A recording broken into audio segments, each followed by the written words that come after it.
সকলোকে নমস্কাৰ জনাই পুনৰ আহিলোঁ আৰু এটা মটিভেশ্যনেল ভিডিঅ' লৈ যিসকলে মোক ইমান বেছি মৰম দিছে ইমান ভাল পোৱা দিছে হাত জোৰ কৰি সকলোকে বহুত ধন্যবাদ জনালোঁ আৰু মোৰ দোৱা আগবঢ়ালোঁ সকলোৱে বহুত ভালেৰে থাকক। আজি যিটো মই আগবেলা ভিডিঅ' দিছিলোঁ সেই ভিডিঅ'টো প্ৰতিটো কথা শুদ্ধ আছিল। মই খুব সাধাৰণ ঘৰৰ বহুতে কষ্ট কৰিব পৰা এগৰাকী নাৰীয়ে ক'ব পাৰি। মই জানি জীৱনটোত কোনোদিন হাৰ মানি পোৱা নাই। একেবাৰে সাধাৰণ ঘৰৰ আছিলোঁ য'ত মই খুব ভাল পাইছিলোঁ খেল খেলি। সদায় ফাৰ্ষ্ট আহোঁ, যি খেল যেনেকুৱা হৈ যাওক মই এটা টাৰ্গেট থাকে। ছাপ'জ লং জাম্প বা হাই জাম্প, এতিয়া হাইটো হ'লেও এটা দূৰৰ পৰাই চিন্তা কৰোঁ কিমানটো কি স্পীড এনেকুৱা ধৰণৰ কেনেকুৱা এনাৰ্জি দিম যাতে মই ৰছীডাল পাৰ হ'ব পাৰিম। জাষ্ট মই হাৰ মানি পোৱা নাই যে সৰুৰ পৰা মোৰ এটা তেনেকুৱা এটা থাকে মাইণ্ডত। সঁচাকৈ কৈছোঁ, মোৰ ঘৰখন যদি অলপ কিবা হ'লহেঁতেন আজি মই ভাল এগৰাকী খেলুৱৈ হ'ব পাৰিলোঁহেঁতেন। ঠিক তেনেদৰে পঢ়া শুনাৰ ক্ষেত্ৰতো একো দিব নোৱাৰে, এটা টিউশ্যন লৈ পোৱা নাই জীৱনত মই, কিন্তু তেনেকুৱাই আগ্ৰহ থাকে মানে পাৰিম। আৰু এটা কথা, গ্ৰামাৰটো মোৰ ইমান বেছি ভাল পোৱা ছাবজেক্ট আছিলে। 9, 10 যিকোনো নহওক মই মেজিক নিচিনা কৰিব পাৰোঁ। আৰু সেই গ্ৰামাৰটোৱে মোৰ ইউটিউব চেনেলটোত প্ৰথম আছিলে, য'ত 20 মিনিট 22 মিনিট 25 মিনিট এনেকুৱা ধৰণৰ আছিলে। যেতিয়া ফাৰ্ষ্ট টাইম মই সেইখিনি দিছিলোঁ নহয়, ৱাচ টাইম মই যথেষ্ট পালোঁ। তাৰপিছত প্ৰথম নাজানো আৰু তেতিয়া মই কি কৰিলোঁ, বহুতে মোক মনা কৰিলে যে গ্ৰামাৰ ভিডিঅ'টো ৰেচিপিৰ চেনেলৰ লগত দিব নালাগে, ল'ৰা ছোৱালীবিলাকৰো অসুবিধা হয়। এই তেনেকুৱা থাকি গ'ল আৰু বেলেগ চেনেল এটা দিম বুলি দিয়া নহ'ল। আপোনালোকৰ যদি মোৰ ওপৰত আস্থা আছে, মোৰ আগৰ ভিডিঅ'টো ওলাই চাব। তাত মই টেন্স হওক নেৰেশ্যন হওক একদম ডিটেইলছত, যেনেকুৱা এতিয়া বেমাৰৰ ভিডিঅ' এটা মোৰ অভ্যাস মানে মই খুব বেছি টিউশ্যন লৈছিলোঁ আগতে।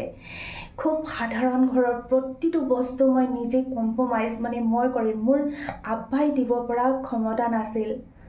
আমাৰ ঘৰখন কেনেকুৱাকৈ ধ্বংস হৈ গৈছিল এদিন কাহিনীটো ক'ম, য'ত কমপ্লিট ষ্ট্ৰাগল আছিল।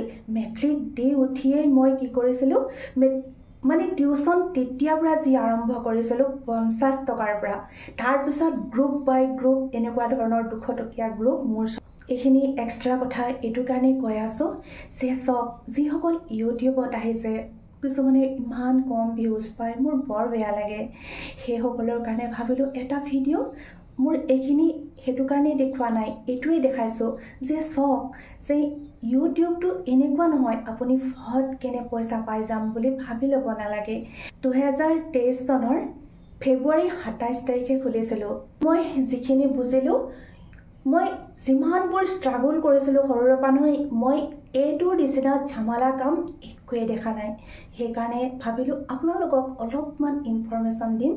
মই ইয়াতো অকণমান আপোনালোকৰ আশীৰ্বাদত অকণমান আগুৱাবলৈ সক্ষম হৈছোঁ, য'ত নেকি মোক নিজৰ ৰিলেটিভছে কন্দুৱাই হাৰাশাস্তি কৰিছিল, কোনো মোৰ লগত নাই। মই এটা মোবাইলৰ কাৰণে কেনেকুৱা হৈ যাওঁ যে এটা 26,000 টকীয়া মোবাইল কিনিবলৈ সক্ষম হৈছোঁ ক'ৰ পৰা জানি, সেই যে টিউশ্যন কৰোঁ মোৰ পইচাবোৰ বেংকত থওঁ, তাৰপিছত মই অভাৰ কাপোৰ চিলাওঁ। অভাৰ বুলি এনেকুৱা ক'লে নহ'ব যে মই আচলতে সঞ্চয় কৰোঁ খুব, মোৰ কোনো ধৰণৰ এনেকুৱা নাই খুব কাপোৰ পিন্ধিম খুব মেকআপ কৰিম, মই একোৱে নলগাওঁ সঁচাকৈ। ক'ৰবাত কিবা হ'লে জাষ্ট অকণমান পাউডাৰ, অকণমান কিবা ফেয়াৰ লাভলি, অকণমান লিপষ্টিক, তাৰ বাহিৰে মই এদিনো পাৰ্লাৰ গৈ পোৱা নাই। হাঁহিব আপোনালোকে, একদম গাঁৱলীয়া মই তামাম মই এনেকুৱা বজাৰ কৰোঁ, জাষ্ট খোৱা বস্তুৰ বজাৰ, ফ্ৰুটছৰ বজাৰ, কিবা এনেকুৱা বস্তু য'ত হেল্ডি হয় মই তেনেকুৱা ল'ব বিচাৰোঁ। ঘৰত ল'ৰা ছোৱালীক দিলোঁ, কিন্তু মই তাৰ বাহিৰে বাকীবোৰ মোৰ পইচাবোৰ সঞ্চয় কৰোঁ। 26,000 টকীয়া মই তেনেকুৱা এটা মোবাইল কিনিলোঁ ইউটিউবৰ কাৰণে। তাৰপিছত এই যে মই নেটবোৰ ভৰাওঁ, এতিয়া 350 হৈ গ'ল চকনাত 2 GB কাৰণে। এতিয়া সেই 350 টকা ক'ৰ পৰা পাওঁ, মই মানুহজনৰ পৰা লোৱা নাই। এতিয়াও মই কাপোৰ চিলাই থাকোঁ মাজে মাজে, সময় দিব নোৱাৰোঁ আচলতে।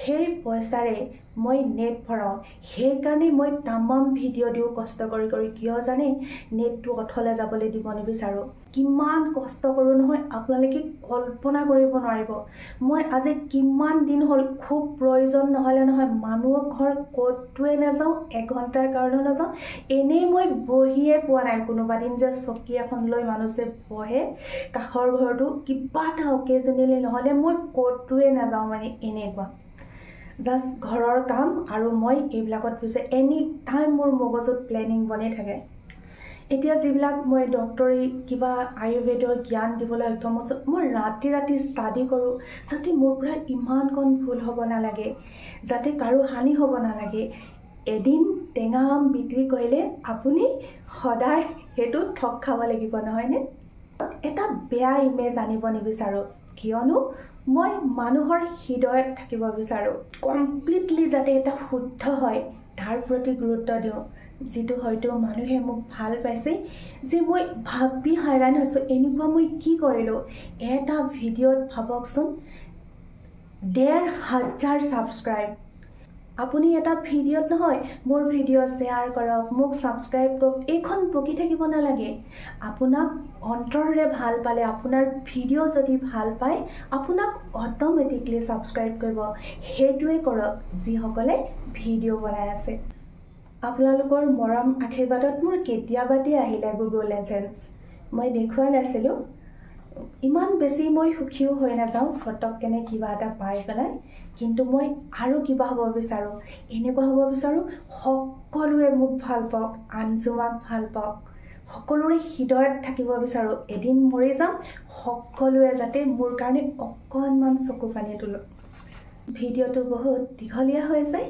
জাষ্ট মনৰ কথাবোৰ ক'লোঁ এনকাৰেজ যাতে আপোনালোক অলপ এনকাৰেজ হওক অযথা সময় নষ্ট কৰি একো লাভ নাই যদিহে আপোনাৰ জুনুন নাথাকে কিবা হোৱাৰ আপোনাৰ পৰিচয় সকলোৱে মোক জানক মোৰ পৰিচয় এখন প্লেটফৰ্ম মোৰ আশা য'ত নিজৰ মনৰ কথা ক'ব পাৰি সেই প্লেটফৰ্মখনত মোৰ এতিয়া কোৱাৰ হাবিয়াক সিমানটোলৈ কাম কৰি আছোঁ নাজানো কি হ'ম কষ্ট কৰক এষাৰে ক'লোঁ আৰু সঁচা এটা ভিডিঅ' দিয়ক যিটো নহয় কেতিয়াও ফ্ৰড হ'ব নোৱাৰে এনেকুৱা ৰেচিপিৰ কিবা ভিডিঅ' দিয়ক আমাৰ অসমৰ মানুহ ইমান পূৰ্বক নহয় একদম ডিপ মানে ফ্ৰাই কৰা বস্তুবোৰ ভাল হ'ব কিবা কৰক বহুত জানে আমাৰ অসমীয়া মানুহবিলাকে কিয় জানে বাহিৰৰ মানুহবিলাকে সেইবিলাক ভাল পাব পাৰে কিন্তু মই চাইছোঁ বহুত কমহে আছে এনেকুৱা কিন্তু আমাৰ অসমীয়া থলুৱা মানুহখিনিয়ে সাধাৰণ ৰেচিপিবোৰ ভাল পায় যিবিলাক সাধাৰণ একেবাৰে গাঁৱলীয়া সেই তেনেকুৱাবোৰ উপস্থাপন কৰক য'ত মানুহে ভাল পাব কিয়নো মানুহ আজিকালি সকলোৱে সচেতন স্বাস্থ্যৰ প্ৰতি ভালে থাকক সুস্থ হৈ থাকক মোক মৰম দিয়া বাবে বহুত বহুত বহুত বহুত ধন্যবাদ জনালোঁ সকলোকে পুনৰবাৰ আজিলৈ ধন্যবাদ